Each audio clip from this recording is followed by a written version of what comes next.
Ahmedabad plane हादसे के 1 महीने बाद फिर शुरुआती जांच रिपोर्ट आ गई है। AAIB यानी कि एयरक्राफ्ट एक्सीडेंट इन्वेस्टिगेशन ब्यूरो ने आज 15 पेज की रिपोर्ट सार्वजनिक की है। प्रारंभिक जांच के मुताबिक हादसा विमान के दोनों इंजन बंद होने की वजह से हुआ था।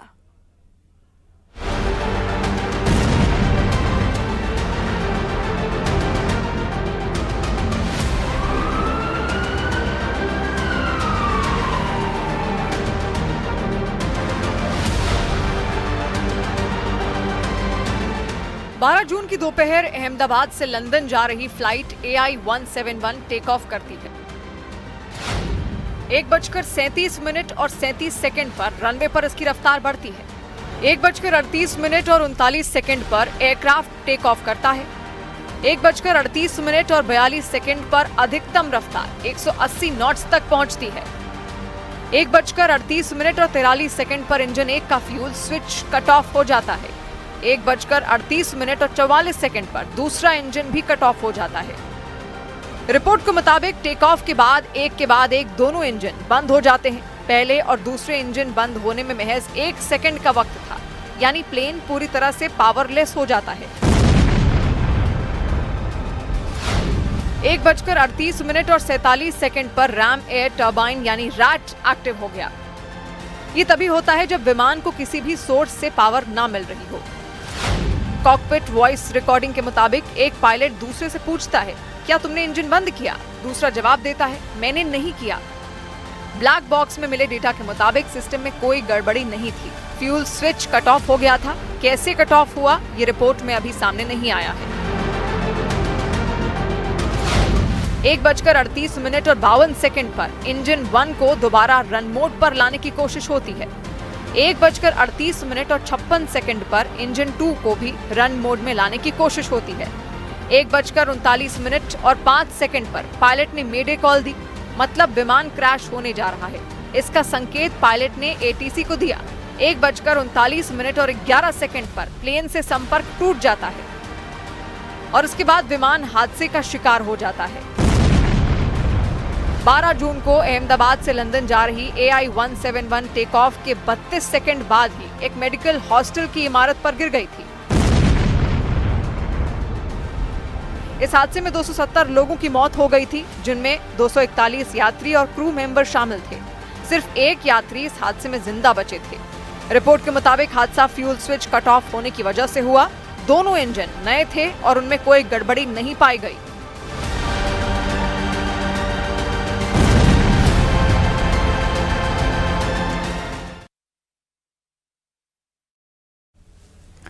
अहमदाबाद प्लेन क्रैश पर आई जांच रिपोर्ट पर उड्डयन मंत्री राम मोहन नायडू का बयान आया है। उन्होंने कहा कि अभी शुरुआती रिपोर्ट सामने आई है, फाइनल रिपोर्ट आना अभी बाकी है, इसलिए अभी किसी भी नतीजे पर पहुंचना जल्दबाजी होगी।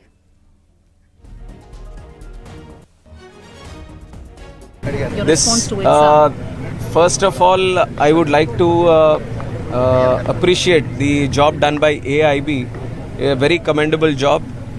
It was a very challenging task. In fact, for the first time, safely securing the black box and trying to decode the data and everything being done in India itself in the lab in Delhi for AIB, first of its kind. So I'd like to appreciate all the efforts they have put in to do a very transparent, very mature, professional way the investigation has been done, and also all the international protocols have also been respected and followed.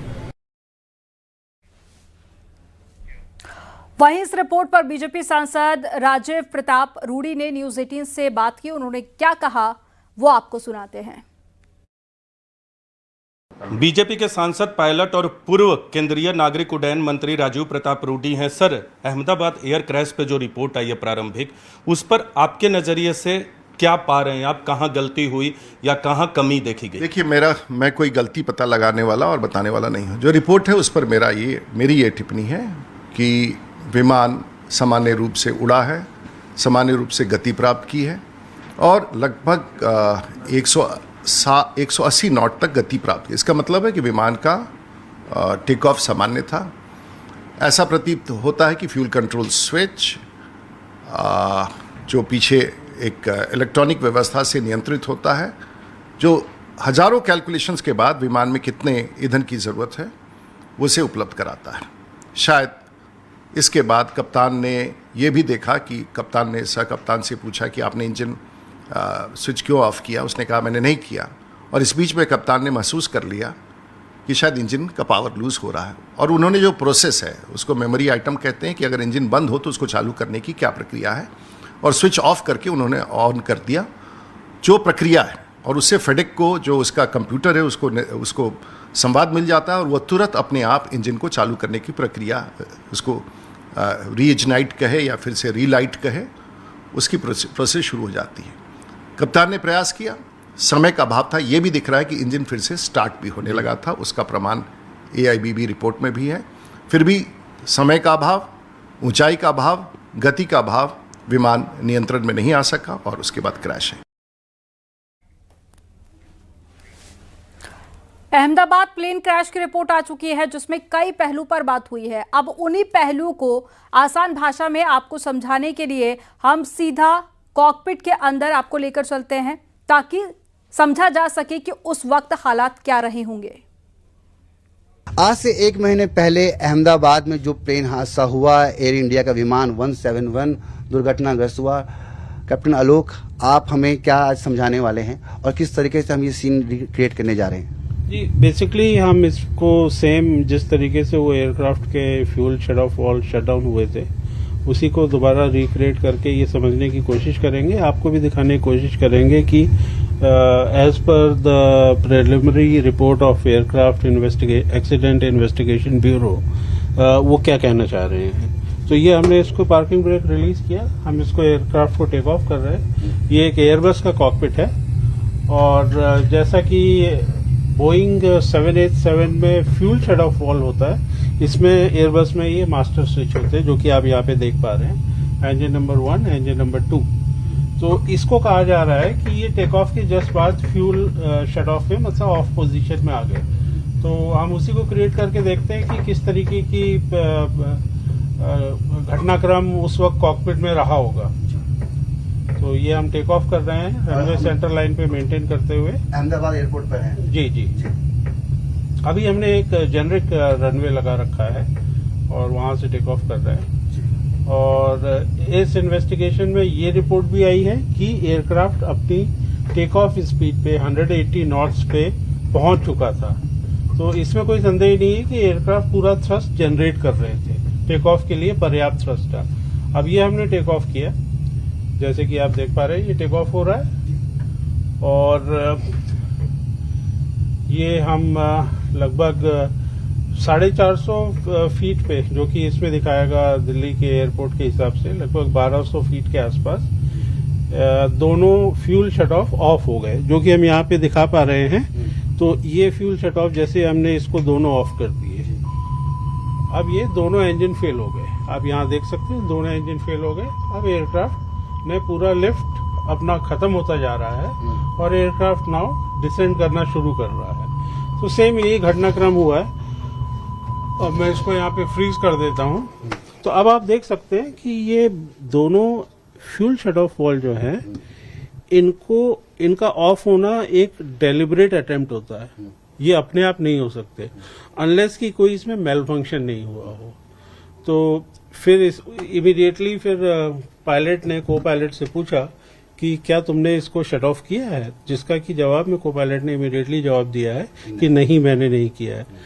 तो इसमें एक FAA की, federal aviation administration की, जो कि US की regulatory body है DGC की तरह, उसकी एक काफी पहले एडवाइजरी आई हुई है जिसमें कि इस स्विच के मेल फंक्शन की रिपोर्ट है। और एडवाइजरी एक ऐसी चीज होती है जो कि वॉलंटरी इम्प्लीमेंटेशन होता है, इसको किया जाता है, तो जो कि इंडिया के लिए मैंडेटरी नहीं थी। तो उसमें देखना होगा कि क्या है। और ये जो प्रिलिमिनरी रिपोर्ट है ये एक फैक्ट फाइंडिंग रिपोर्ट है। इसमें हमें ये पता चल रहा है कि क्या चीजें उस वक्त कॉकपिट में हुई ना। अब इसकी फोरेंसिक जांच होगी, उसमें पता चलेगा कि एक्चुअली में क्या कारण रहा।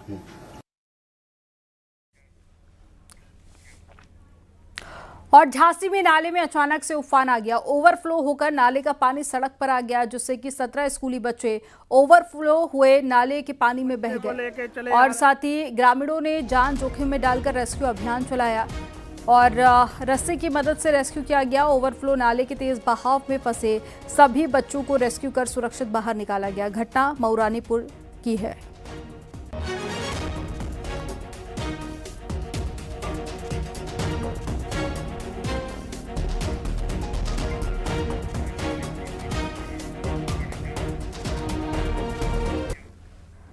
सीतापुर जेल में बंद एसपी नेता आजम खान की मुश्किलें बढ़ गई हैं और रामपुर पुलिस ने आजम खान के खिलाफ कोर्ट में एडिशनल चार्जशीट दाखिल की है। शत्रु संपत्ति के मामले में सरकारी दस्तावेजों में हेराफेरी कर फर्जी दस्तावेज तैयार करने के मामले में एडिशनल चार्जशीट दाखिल की गई है। पहले पुलिस आजम खान और अब्दुल्ला आजम को क्लीन चिट दे चुकी है और साथ ही शासन के संज्ञान में आने के बाद में तत्कालीन एसपी के खिलाफ शासन ने जांच बैठाई और इस पूरे मामले को दोबारा जांच के आदेश दिए हैं और पुलिस ने दोबारा जांच के बाद में चार्जशीट लगाई है। एमपी एमएलए कोर्ट में यह मामला चल रहा है।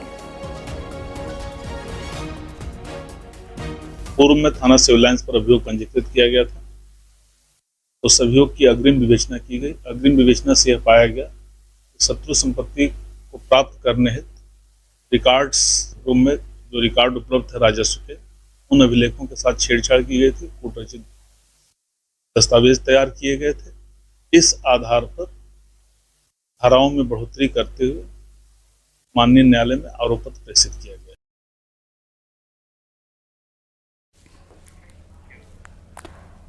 आजादी के 7 दशक बाद मिजोरम के लोगों का सपना पूरा हुआ है। पहली बार भारतीय ट्रेन आइजोल तक पहुंची है और बेराबी से सेरांग तक 51 किलोमीटर लंबी रेलवे लाइन तैयार है और अब ट्रायल पूरे हो चुके हैं। सेरांग स्टेशन आइजोल से सिर्फ 12 किलोमीटर दूर है।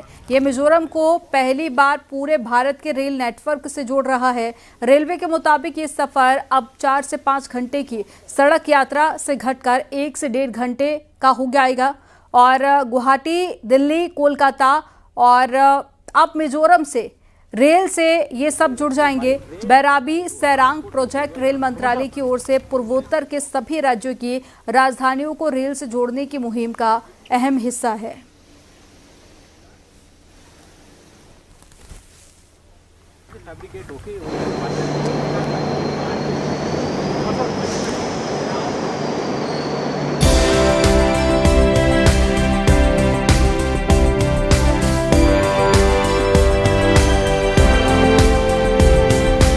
मिजोरम की राजधानी आइजोल तक ट्रेन पहुंचना एक बड़ी उपलब्धि है, लेकिन इस उपलब्धि के पीछे छुपा है यहां पर दुर्गम इलाके में बना ये रेलवे का ब्रिज।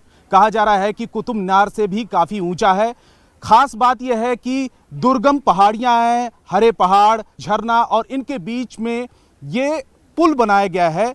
इंजीनियरिंग का कमाल यहां पर देखने को मिल रहा है। ये देखिए खाई कितना ज़्यादा मुश्किल रहा होगा इसके बीच में इस पुल को बनाना। यहाँ की कई पीढ़ियों ने ट्रेन को या तो सपने में, तस्वीरों में या फिर फिल्मों में देखा है, लेकिन अब वो अपनी जमीन पर हकीकत में देख रहे हैं। ये सिर्फ कनेक्टिविटी नहीं बल्कि एक बड़ा सपना साकार होने जैसा है। भारत की आखिरी सीमा तक भारतीय ट्रेन पहुंच रही है और इसके साथ ही जुड़ रही है एक नई उम्मीद, रोजगार को बढ़ावा और विकास को नई रफ्तार।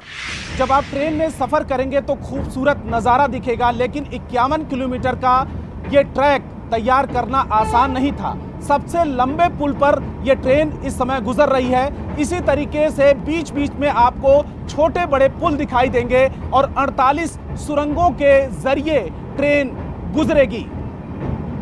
पहाड़ों के बीच में ये ट्रेन गुजर रही है और ये सपना साकार हुआ है कई सालों के बाद में।